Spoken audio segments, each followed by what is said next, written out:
안녕하세요. 엘베강의 여신의 목소리입니다. 그리스인 조르바 두 번째 낭독 시작합니다. 나는 한동안 모래 위에 서서 풍경을 바라보았다. 내 앞에는 아직은 사막처럼 매혹적이지만 필경은 죽음같이 무서울 신성한 고요가 기다리고 있었다.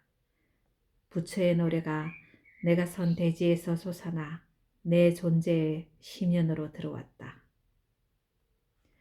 내 언제면 혼자, 친구도 없이, 기쁨과 슬픔도 없이 오직 만사가 꿈이라는 신성한 확신 하나만으로 고독에 들 수 있을까?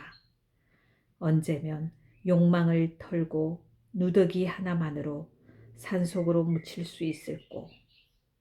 언제면 내 육신은 단지 병이며 죄악이며 늙음이며 죽음이란 확신을 얻고 두려움 없이 숲으로 응거할 수 있을꼬? 언제면, 언제면. 겨드랑이에 산투리를 낀 조르바가 육지에 선 걸음으로 내 앞으로 다가왔다. 갈탄광은 저기 있어요. 나는 내 속을 감추려고 이렇게 말하며 여인의 얼굴 같은 구름을 가리켰다. 조르바는 내가 가리키는 곳으로는 고개도 돌리지 않고 미간을 찌푸렸다. 뒤에 봅시다, 두목님. 지금은 그걸 볼 때가 아닙니다. 그가 말했다. 이놈의 땅덩어리가 멈출 때까지 기다립시다요. 악마가 흔드는 것처럼 이놈의 땅바닥이 아직도 울렁거리고 있어요. 아직 가판에 서 있는 기분이라니까요. 마을로 들어가고 봅시다. 이 말과 함께 그는 발걸음을 떼어 놓았다. 멀미를 숨기자니 하기야 그 수밖에 없긴 했다. 아라비는처럼 얼굴이 갈색으로 익은 맨발의 꼬마 둘이 달려와 보따리를 받았다. 덩치가 우람한 세관원은 세관 막사에서 물 파이프를 빨고 있었다. 그는 파란 눈 한 귀퉁이로 우리를 째려보고는 대수롭지 않게 가방을 힐끔 보고는 일어서려는 듯이 의자를 삐걱거렸다. 그러나 일어서는 것도 그로서는 적지 않은 수고였다. 그는 천천히 물 파이프를 들며 졸린 듯한 목소리로 말했다.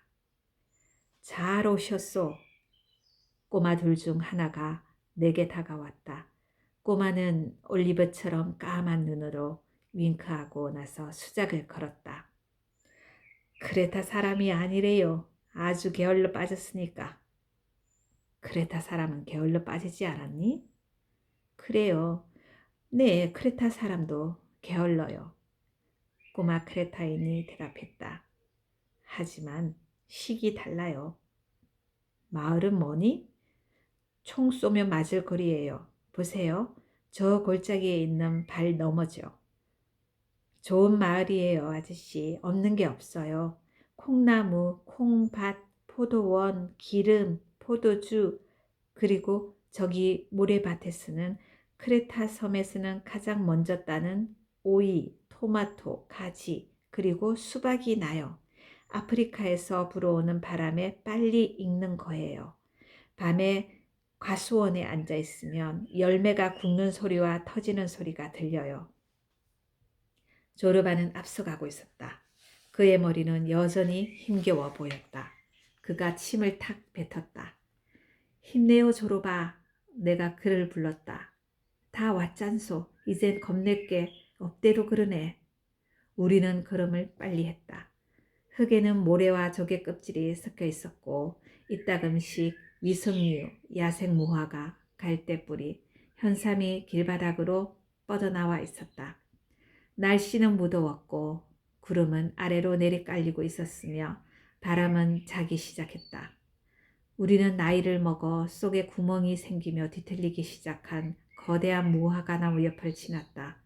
꼬마 중 하나가 걸음을 멈추고 턱 끝으로 그 고목을 가리켰다. 우리 젊은 아가씨의 무화과 나무예요. 꼬마가 말했다. 나는 놀랐다. 크레타의 땅에 있는 것이면 돌뿌리 하나, 나무 한 그루도 비극의 역사를 지니고 있어서였다. 우리 젊은 아가씨라니 어쩌다 그런 이름이 붙었을까?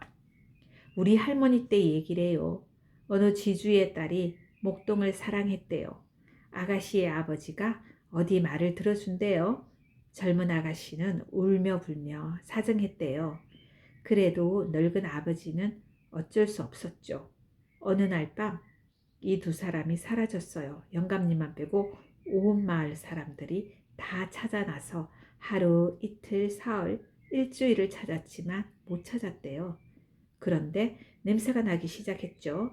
사람들이 냄새를 따라가 봤더니 두 사람이 꼭 부둥켜 안고 이 나무 밑에서 썩어가고 있었다지 않아요? 아셨죠? 냄새를 따라가서 찾았다지 뭐예요. 꼬마가 웃음을 터뜨렸다. 온 마을에 다 들릴 만큼 큰 소리로 개가 짖기 시작했고 여자들의 말소리와 대기 속의 변화를 알리는 다구는 소리도 들려왔다. 라키술 다리는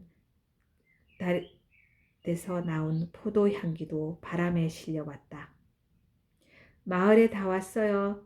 꼬마가 소리치며 먼저 달렸다. 사구를 돌자 마을이 눈에 들어왔다.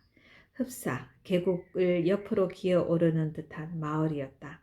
마을의 열린 창은 검은 현급으로 만든 것이었고 집들은 바위 사이를 구르는 하얀 해골 같았다.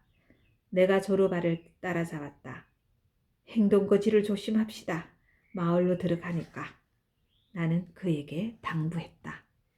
조르바, 마을 사람들이 우릴 깔보지 못하게 말입니다. 아주 거창한 사업가 행세를 해야지 나는 관리인이고 당신은 십장이요. 크레타 사람들 그리 호락호락하지 않아요. 보는 순간 이상한 데가 있으면 단박에 별명을 붙여버리거든. 한번 붙으면 아무리 때려 해봐야 소용없어요. 국 냄비를 꼬리에 단 강아지 꼬리지. 조르바는 수염을 한 주먹 움켜쥐고 생각에 빠져드는 것 같았다. 이었고 그가 말했다. 이것 봐요 두목. 과부만 제대로 걸리면 걱정할 필요 없어요. 없으면... 마을로 들어서는 바로 그 순간 누더기를 걸친 거지 여자가 우리에게 달려와 손을 내밀었다. 더럽고 지저분한 얼굴에 수염까지 거뭇거뭇하게 난 여자였다. 보쇼 형제. 여자가 조르바를 다정하게 불렀다. 보쇼 형제 영혼이 있수? 조르바가 걸음을 멈추었다. 있지. 그가 엄숙하게 대답했다. 그럼 5드라크마만 줘요. 조르바가 주머니를 뒤져 낡은 가죽 지갑을 꺼냈다. 여기 5드라크마 있어. 그가 말했다. 그때까지 시무룩해 있던 입술에 그제서야 웃음이 번졌다. 그가 뒤를 돌아보며 한마디 했다. 두목, 이 동네는 물건값이 참 싼 모양이군요. 영혼값이 5드라크마라니. 동네 개들이 우리 쪽으로 달려왔고 여인네들은 테라스에 기대어 내려다보고 있었으며 아이들은 소리를 지르며 우리 뒤를 따랐다. 강아지 소리를 내는 녀석이 있는가 하면 클렉션 소리를 내는 녀석도 있었다. 우리 앞으로 달려오던 녀석들은 큰 눈으로 놀라운 듯한 시선을 보냈다. 우리는 마을 광장에 당도하여 두 그루의 하얀 포플러 거목 옆으로 의자랍시고 조잡하게 만들어 놓은 나무 그루터기를 보았다. 맞은편에는 카페였는데 엄청나게 큰 간판 글씨는 낡아 있었다. 카페 겸 정육점, 실비점. 왜 웃습니까? 조르바가 물었다. 그러나 내겐 대답할 시간이 없었다. 카페 겸 식육점 문이 열리며 짙은 청색 바지에 빨간 허리띠를 찬 대여섯 명의 거부가 튀어나왔다. 어서 옵쇼 친구들. 그들이 소리쳤다. 들어와서 라키 술이나 한 잔 드시구려.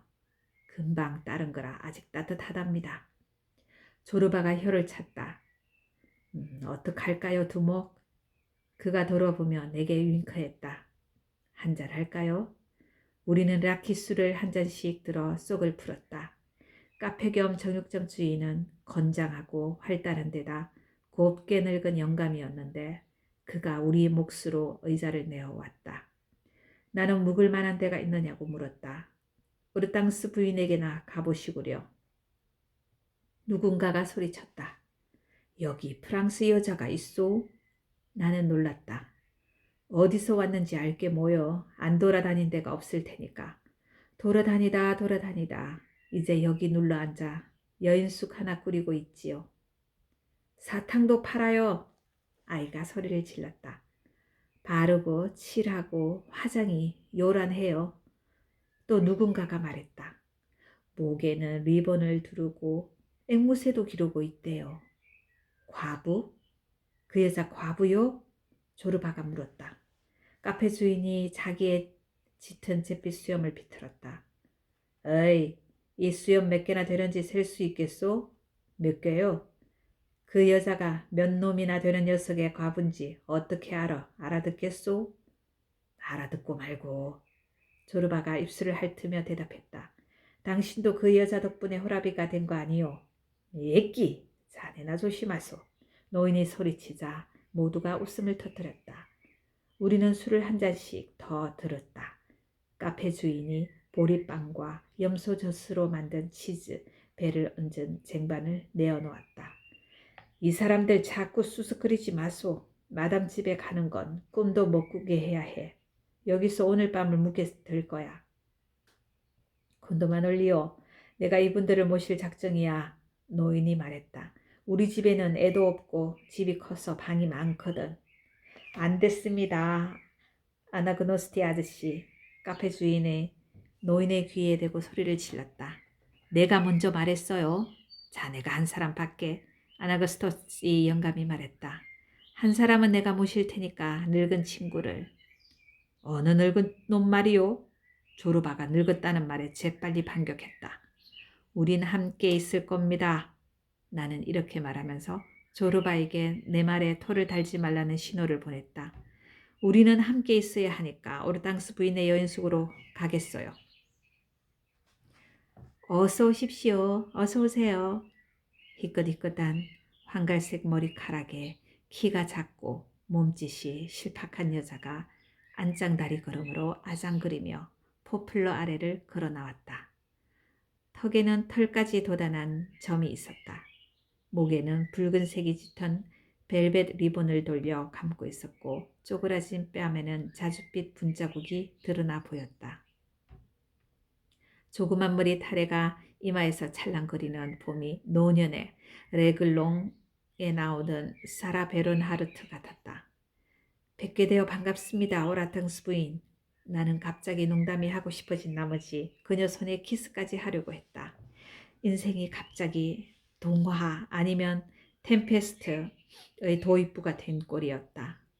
우리는 가상의 조난을 당하고 뼛속까지 바닷물에 젖어 막 육지로 올라와 황홀한 해안 탐사를 마치고 그 지역 주민들과 정중하게 인사를 나누고 있는 셈이었다. 이 여자 오르당스는 금발에 번쩍이는 해마가 바닷물에 밀려 반쯤 썩은 모습으로 해변 모래톱에 걸린 꼴이었지만 내게는 이 섬의 여왕으로 보였다. 그녀 뒤로는 여왕에게 자랑과 경멸의 시선을 던지는 백성들 혹은 켈벤 특유의 익살스러운 얼굴들이 무수히 나타나 엿보고 있었다. 변장한 왕자인 조르바도 옛 전우인 양 그녀를 바라보고 있었다. 먼 바다로 나가 쓴맛도 단맛도 고루 맛본 프리킷함은 해치는 부서지고 마스트는 부러지고 돛은 찢긴 채 갈라진 틈새를 분과 크림으로 쳐바르고 이 해변으로 물러앉아 기다리고 있었다. 확실히 그녀는 만신창이가 된 옛 선장 조르바를 기다리고 있었다. 나는 이 두 배우가 소박하게 꾸미고 페인트 붓으로 몇 번 갈겨칠한 크레타의 무대에서 마침내 만났음을 기쁜 마음으로 확인했다. 침대 둘을 주십시오, 마담 오르탕스. 나는 러브씬 연기의 늙은 전문가에게 고개를 숙이며 말했다. 침대 둘입니다. 빈대는 사양합니다. 빈대는 없어요. 없을 거예요. 오르땅스 부인이 도발적인 시선을 던지며 부러지졌다. 맙소사 꼬예로요라니.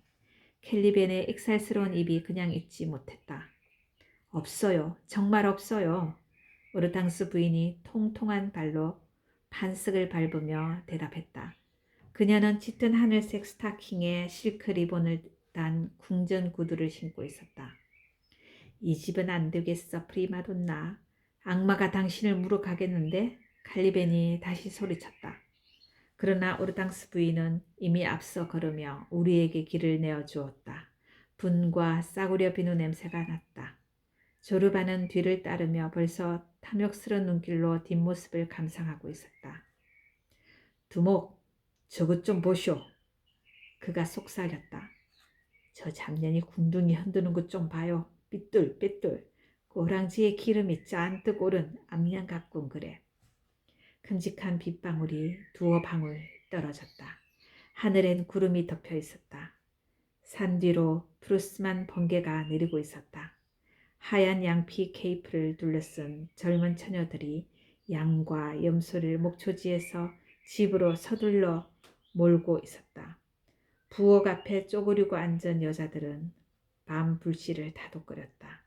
조르바는 실룩거리는 오르당스 부인의 엉덩이에서 눈을 떼지 않고 수염만 못 견디게 쥐어뜯었다. 휴, 벼랑간. 그가 한숨을 쉬고 나서 속삭였다. 산다는 게 다 뭐지? 저 잡년이 끝내 사람 속을 뒤집어 놓네. 오르당스 부인네 호텔은 서로 붙은 몇 채의 목욕탕을 개조한 것이었다.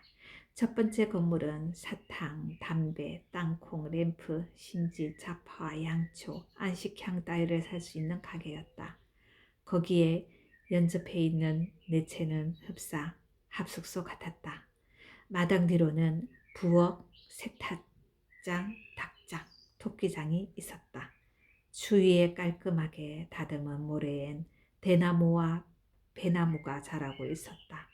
어디를 가든 바다와 오줌, 똥냄새가 났다. 그러나 이따금씩 오르당스 부인이 나타나면 마치 코앞에다 미장원 쓰레기통을 비운 듯이 냄새가 달라지곤 했다. 침대가 준비되자 우리는 거기 올라가 한 번 깨지도 않고 아침까지 잤다. 무슨 꿈을 꾸었는지 모르지만 나는 바다에 뛰어들어 말끔히 씻은 기분으로 가볍게 일어날 수 있었다. 일요일이고 인근 마을에서 오는 일꾼들은 월요일부터 일을 시작하게 되어 있어서 나는 운명이 나를 실어다 놓은 해변을 한 바퀴 돌아볼 여유가 있게 된 셈이었다. 내가 밖으로 나온 건 동이 트기도 전이었다. 나는 동산을 지나고 해변을 따라가 그곳에 물과 대지와 대기를 사귀고 야생 식물을 만지다 보니 내 손바닥에서는 오래지 않아 소금 냄새와 셀비어, 바카 향내가 났다. 나는 언덕 위로 올라 사위를 내려다보았다. 화강암과 단단한 석회 풍경이 펼쳐졌다. 짙은 콩나무, 올리브나무, 무화과와 포도농굴도 시야에 들어왔다. 아직 어두운 계곡으로는 오렌지숲, 레몬과 모가나무가 보였으며 해변 가까이로는 채소밭도 보였다.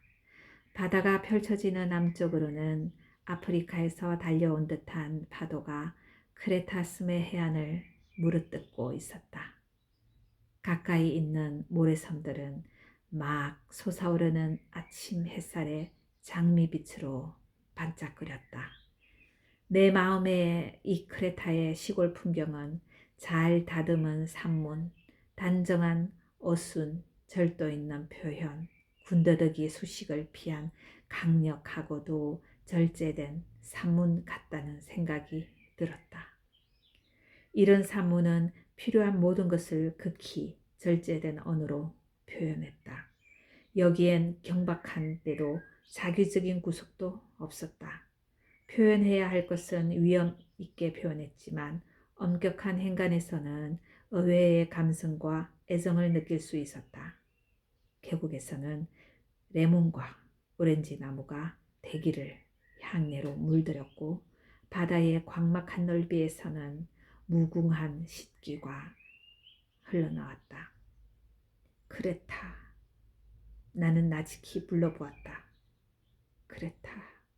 내 가슴이 두근거리기 시작했다. 나는 언덕을 내려와 물가로 갔다.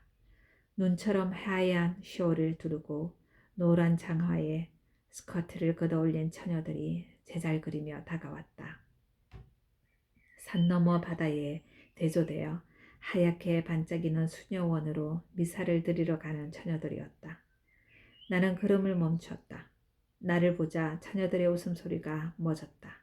낯선 남자를 보는 그들의 표정은 불신으로 굳어졌다. 머리끝에서 발끝까지 그들의 태도는 돌연 방어 자세를 취하여 손가락은 팽팽하게 단추를 채운 블라우스 석을 짜증스럽게 움켜잡았다. 공포가 그들의 피 속에서 출렁거렸다. 수세기 동안 코르세르 해적 이 아프리카에 면한 크레타 해안을 기습하여 양과 여자와 아이들을 납치했던 것이었다.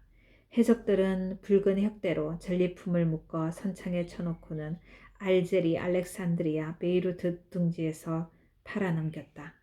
이 해변에서 물이 빠진 일이 없었으니 수세기 동안 크레타 여자들의 곡소리는 끊일 날이 없었다. 나는 다가오는 처녀들에게서 밀집 대형의 장벽을 이룬 방어망을 보았다. 옛날엔 어쩔 수 없었지만 불필요해진 지금도 반사적으로 튀어나오는 일종의 본능적인 방어 행위였다. 과거의 필요가 아직까지 그들의 행동 리듬을 지배하고 있는 것이었다. 처녀들이 내 앞을 지날 때 나는 재빨리 길을 비켜주며 웃어주었다. 그러자 처녀들은 그 턱없는 공포는 수백 년 전의 일이며 지금은 다른 시대에 살고 있음을 깨달은 듯 표정과 밀집 대형을 풀고는 상냥하게 인사까지 하고 지나갔다. 마침 수녀원의 종소리가 들려 주위를 즐거운 소리로 가득 차게 했다. 해가 오른 하늘은 맑았다. 나는 암초 사이에 앉은 갈매기처럼 바위 틈에 앉아 오래 바다를 응시했다. 내 육신은 기운이 넘쳐 내 말을 순종했다. 마음은 파도를 응시하다 한 줄기 파도가 되어 순순히 바다의 율동으로 잦아들었다. 이었고 내 가슴도 부풀어 오르기 시작했다. 희미하긴 했지만 호소하는 듯한 소리가 내 내부에서 일었다. 나는 누가 나를 부르고 있는지 알았다. 혼자 있을 때면 어김없이 무서운 예감과 미칠 듯한 공포를 견디지 못해 내 손에 의해 밖으로 나올 나를 기다리며 소리쳤다. 나는 서둘러 내 길동무 단테를 폈다. 그 무서운 소리를 듣지 않기 위해서였다. 페이지를 뒤적이며 여기서 한 행, 저기서 삼행 연기 하나씩 읽다가 한 기절을 외는 실수를 범하기도 했다. 불타고 있는 귀절에서 저주받은 자들이 절규하여 일어나기도 했다. 암벽의 중간쯤에서 이 망령들은 험준한 벼랑을 미친 듯이 오르고 있었다. 올라갈 길은 멀었지만 축복받은 영혼은 에메랄드빛 벌판을 반짝이는 반딧불처럼 움직였다. 나는 이 운명의 집을 가장 높은 곳에서부터 가장 낮은 데까지 방황했다. 나는 천당과 지옥과 연옥을 내 집인 양 드나들었다. 시를 읽으면서 나는 괴로워했고 지복을 기다렸고 지복을 맛보았으며 무아지경에 빠져들기도 했다. 그러다 갑자기 단테를 듣고는 바다를 바라보았다. 갈매기 한 마리가 물에다 가슴을 대고 출렁거리며 파도의 송두리째 몸을 맡기는 즐거움을 맛보고 있었다. 햇빛에 걸린 맨발의 젊은이는 물가로 나와 사랑의 노래를 불렀다. 목소리가 수평아리처럼 쉬어가는 것으로 보아 젊은이는 제가 부르는 노래의 아픔을 알고 있는 모양이었다. 수백 년 동안 단테의 시편은 시인의 조국에서 애송되어 왔다. 사랑의 노래가 소년소녀에게 사랑을 준비시키는 것처럼 이 뜨거운 플로렌스 사람의 식기는 이탈리아 젊은이들로 하여금 자유의 날을 예비하게 했다.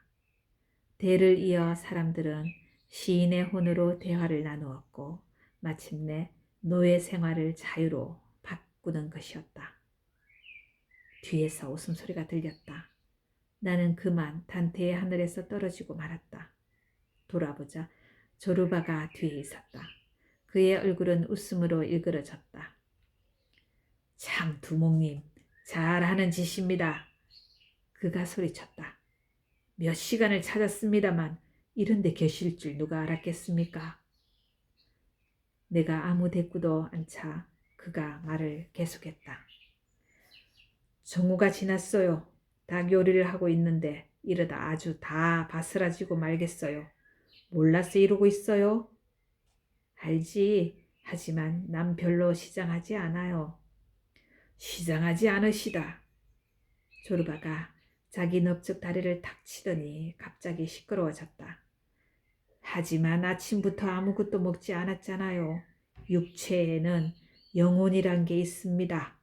그걸 가엾게 여겨야죠. 두목님, 육체에 먹을 걸 좀 줘요. 뭘 좀 먹이셔야지요. 아시겠어요? 육체란 짐을 진 짐승과 같아요. 육체를 먹이지 않으면 언젠가는 길바닥에다 영혼을 팽개치고 말 것이요. 나는 최근에 들어 육신의 쾌락은 업신여겨 왔다. 가능하면 먹어도 부끄러운 짓이라고 하는 것처럼 은밀하게 먹어치웠다. 그러나 조르바가 더 이상 물고 늘어지지 못하도록 이렇게 말했다. 조쏘, 가면 될 거 아니요. 우리는 마을 쪽으로 향했다. 바위 사이에서 보내던 시간은 연인과 지낸 달콤한 시간처럼 번개같이 지나가 버리고 만 것이었다. 갈탄 생각을 하셨어요? 조르바가 다소 머뭇거리는 투로 물었다. 그것밖에 생각할 게 뭐 있어요? 내가 웃으며 반문했다. 내일 일이 시작되어요. 계산을 좀 뽑아볼 필요가 있었지요. 그래, 계산해 보니까 어떻습니까? 근심스럽게 그가 물었다. 석 달 후부터는 하루에 10톤을 캐야 비용을 메울 수 있겠어요. 조르바가 다시 나를 바라보았다. 이번에는 좀 걱정스러워하는 얼굴이었다. 잠시 후에 그가 입을 열었다. 젠장, 계산하는데 못하러 바닷가로 내려와요, 두목. 이렇게 물어서 미안합니다만 나로서는 이해가 가지 않아요. 나는 계산 같은 걸로 실험할 때면 땅속 구멍에라도 기어 들어가고 싶은 심정이 된답니다. 그러니 뭐가 보일 리 없지. 고개를 들고 바다를 보거나 나무를 보거나 여자를 늙은 것이라도 말입니다. 보면 그때까지 하던 계산이나 숫자가 바람결에 날아가지 않으면 크게 우습죠. 날개를 달고 날아가 버리면 나는 또 쫓아가야 하지요. 하지만 그건 당신 잘못이지요, 조로바. 내가 그를 놀렸다. 정신을 집중시키지 않으니까 그 모양이지. 두목 말씀이 옳은지도 모르지. 모든 건 생각하기 나름이거든요. 현명한 솔로몬 대왕도 어쩌지 못한 경우가. 봅시다. 어느 날 나는 조그마 마을로 갔습니다. 갔더니 90을 넘긴 듯한 할아버지 한 분이 바삐 편도나무를 심고 있더군요. 그래서 내가 물었지요. 아니 할아버지 편도나무를 심고 계시잖아요. 그랬더니 허리가 꼬부라진 이 할아버지가 고개를 돌리며 오냐 나는 죽지 않을 것 같은 기분이란다. 내가 대꾸했죠. 저는 제가 금방이라도 죽을 것처럼 살고 있군요. 자, 누가 맞을까요, 두목님? 그는 의기양양한 표정으로 나를 바라보며 말했다. 어째 꼼짝 못하시겠지요? 나는 아무 대꾸도 하지 않았다. 두 갈래에 똑같이 험하고 가파른 길이 같은 봉우리에 이를 수 있다. 죽음이 존재하지 않는 듯이 사는 거나 금방 죽을 것 같은 기분으로 사는 것은 어쩌면 똑같은 것인지도 모른다고 나는 생각해 왔다. 그러나 조로바가 물었을 때 나는 대답하지 못했다. 자, 내 말에 반박하지 못한다고 너무 꽁하게 생각하지 맙시다. 조르바는 나를 놀려대고 있었다. 우리 딴 이야기 합시다. 지금 나는 닭고기야 계피 뿌린 육반을 생각하고 있어요.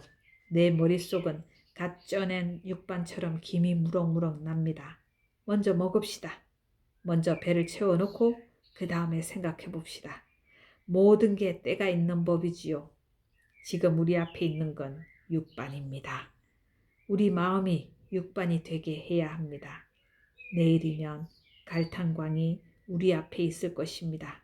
그때 우리 마음은 갈탄광이 되어야 합니다. 어정쩡하다 보면 아무 짓도 못하지요. 우리는 마을로 들어갔다. 여인네들이 문 앞에 앉아 남의 흉을 보고 있었다. 지팡이를 짚고선 노인네들은 아무 말도 하지 않았다. 석류가 주렁주렁 달린 석류나무 아래엔 몸집이 조그맣고 주름투성이인 노파가 손자의 이를 잡아주고 있었다. 자, 오늘은 여기까지 낭독합니다. 내일 다음 낭독 이어가겠습니다. 새소리가 너무 좋죠? 지금 밤 10시가 다 되어 가는데 새들이 멈추질 않네요. 새소리가 함께 녹음이 돼 있을 것입니다. 자, 여러분, 다음 시간에 뵙겠습니다. 안녕.